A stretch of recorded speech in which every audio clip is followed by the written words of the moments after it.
Il adorait les mille et une nuits, il les aimait de tout son cœur et de toute son âme. Le cheval mécanique qui envoyait au loin les impétueux, le marchand qui faisait un pacte avec un démon. Du palais de Paris-Banou à la Bagdad des tapis volants, il ressentait pour cet univers fantastique une passion presque charnelle. Non, c'est très mauvais, c'est très mauvais. Les mille et une nuits étaient pour lui ce rêve d'exotisme et de désert magique au coucher du soleil qu'avait eu un jour chaque enfant. Il voyait la caravane avancer dans le sable avec le vent hurlant et le serpent sifflant, la ville du sultan au grand mur blanc de marbre rappelant un gardien infatigable au regard de braise. Non, c'est encore pire, c'est encore pire. Il avait découvert les mille et une nuits, comme beaucoup de jeunes gens de son âge avec Aladdin. Peut-être avait c'était la magie globale de cet univers de sultan et de trésors du désert, le visuel du tissage du tapis volant à la rescousse du jeune héros, ou encore, comme beaucoup, l'idée des vœux, fantastique et impossible à penser. Mais toute cette œuvre l'avait charmé, envoûté même, au point qu'il en était tombé, pourrait-on dire, amoureux. Ouais, ça c'est très bon ça. Et c'est ainsi qu'il découvrit l'affreuse, l'hideuse, que dis-je, l'apocalyptique vérité, qui, cher lecteur, créera l'envie de ses lignes, tant il ne pouvait garder pour lui l'odieux secret. Aladdin ne fait pas partie des mille et une nuits. Et ouais, vous pouvez pleurer. Les mille et une nuits est un recueil anonyme d'histoires et de contes populaires en arabe d'origine persane ou indienne pour la plupart. Le nom de l'ensemble vient du conte premier qui englobe tous les autres, car il contient le principe de la mise en abîme, c'est-à-dire du film dans le film, de la pièce dans la pièce, de l'histoire dans l'histoire. Rappelons un peu l'histoire. On a donc un sultan qui est heureux dans sa vie, son règne et son mariage. Un jour, il découvre que sa femme le trompe avec son frère. Furieux, il fait exécuter les deux et décide que plus jamais il ne fera confiance à une femme. Il demande donc que chaque soir une femme lui soit amenée, avec qui il passerait la nuit et qu'il tuerait au petit matin. De nombreuses jeunes filles meurent ainsi chaque matin, jusqu'à ce qu'il en arrive un soir une avec un peu plus de tête que les autres, Scheherazade. Celle-ci réfléchit toute la journée et trouve un plan qu'elle met en action le soir. Elle commence à raconter une histoire au sultan qui l'écoute, captivé par le son de sa voix.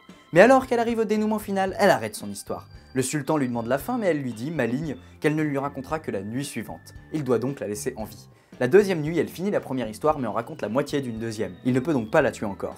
Le manège se poursuit ainsi chaque nuit avec une nouvelle histoire. Et ainsi passe mille et une nuits. Et la mille et unième nuit, alors que Scheherazade achève sa dernière histoire, le sultan est si amoureux d'elle qu'il ne peut la tuer et l'épouse à la place. Et c'est un happy end. Si ce n'est que dans tout ce bonheur, pas d'Aladin. En effet, Aladdin et la lampe magique fait partie d'un ensemble de quelques contes ayant été ajoutés a posteriori à l'œuvre globale, qui est à l'issue d'anciennes traditions.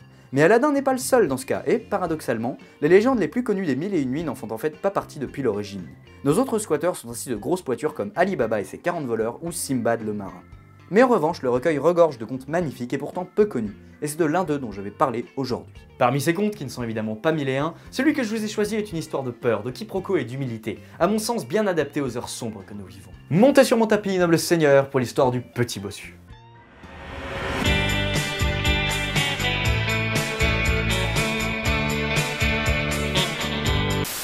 Notre histoire commence donc à Kashgar, où vivait un tailleur et sa femme. Un jour, il entend venant de dehors une voix mélodieuse et douce qui chante de bien belles histoires. Sortant, il tombe nez à nez avec un petit bossu, assis contre le mur de sa boutique et qui chante avec cette si jolie voix. Le tailleur est subjugué par ce timbre de voix et propose au bossu une invitation à dîner pour le soir même. Celui-ci, enthousiasmé, accepte et le tailleur l'emmène chez lui. Ils se mettent à table autour d'un plat de poisson.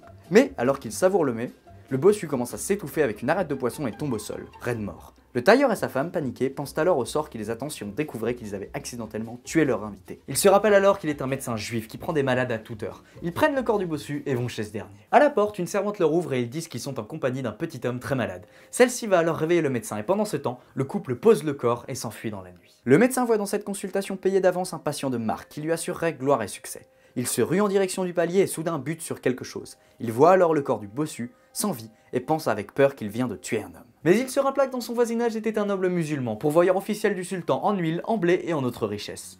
Il réveille alors sa femme et lui expose son plan. Ils vont à la maison du pourvoyeur où il jette le corps dans la cheminée. Le noble, rentrant chez lui, voit une silhouette et s'imagine qu'il s'agit d'un voleur. Il attrape alors un gourdin et le frappe plusieurs fois jusqu'à ce que son corps tombe au sol. Le voyant sans vie, le noble pourvoyeur est soudain pris de peur. Il maudit le bossu de s'être laissé attraper, mais ne voyant pas d'autre solution que d'aller plaider sa cause auprès du sultan, il prend le corps du bossu et sort dans la rue. Il croise un marchand chrétien ivre, ce qui donne au pourvoyeur une idée. Il lance le corps sur le marchand qui crie de surprise, puis court se cacher. Le chrétien, croyant se faire agresser, assène plusieurs coups de poing au bossu qui s'effondre sur le sol. Il est alors arrêté par la garde qui lui annonce que pour son crime, il sera exécuté ce midi même. On a donc là un cas d'injustice, une exécution, de l'alcool, un bossu et du poisson. Ce conte est génial. À midi, le marchand est emmené sur la place publique face à la foule qui crie pour que sa tête tombe. Le pourvoyeur, le médecin et le tailleur sont également présents et regardent en silence la scène. Mais alors que l'épée se lève pour s'abattre sur la tête du malheureux, le musulman n'en peut plus supporter davantage et interpelle le bourreau, clamant à l'innocence du marchand. Et alors que les gardes relâchent le marchand et vont vers le pourvoyeur pour l'exécuter, c'est au tour du médecin de n'en plus pouvoir. Il se démarque alors de la foule et clame sa culpabilité. Mais alors que les gardes vont vers le médecin pour l'exécuter, c'est enfin au tour du tailleur de s'interposer, affirmant qu'en fait le bossu était mort chez lui mais par accident. Mais les gardes ne savent plus qui croire et, plus que tout, qui exécuter. C'est alors qu'arrive le dernier retournement de situation, puisque la dernière et prochaine personne à parler n'est autre que le bossu. Je l'ai fait exprès de dire que j'étais mort. Celui-ci, en effet, n'était pas mort de toute l'histoire, mais seulement inconscient, et avec un sommeil visiblement très lourd. Et ainsi, il dissipe le malentendu et permet aux 4 hommes de rester en vie. Et ainsi se termine le conte. La morale, comme à chaque fois dans les Mille et une nuits, est assez claire et concerne ici le fait d'assumer ses actions plutôt que de chercher à en faire porter la faute par un autre. Le récit est intéressant au niveau de la structure aussi, car il exploite habilement le principe de la mise en abîme avec le récit de Scheherazade qui englobe les autres. Celle-ci en effet raconte le conte en 4 nuits, et à chaque fois arrête son histoire au moment où un pauvre bougre se retrouve avec le corps. Ça crée un effet de suspense et ça permet donc de jouer habilement avec le code du conte. De plus, le fait que 3 des 4 coupables soient issus des 3 grandes religions pose également une morale sociale à cette histoire. Le conte n'en met pas un au-dessus de l'autre et ils sont tous aussi humains et imparfaits que les deux autres. Et le fait que le premier, le tailleur, ne soit pas assimilé à l'une d'entre elles pose également un constat. Tout commence et se finit, loin de la religion, par un être humain. L'homme est là avant sa croyance et l'acte qu'il accomplit n'est pas celui d'un juif, d'un musulman ou d'un chrétien, mais de cet homme. Et le conte apparaît alors comme un pamphlet, non contre la religion, mais contre cette tendance à séparer les religions en oubliant que les valeurs qu'elles inculquent sont, pour la plupart, celles qui tiennent à un homme bon.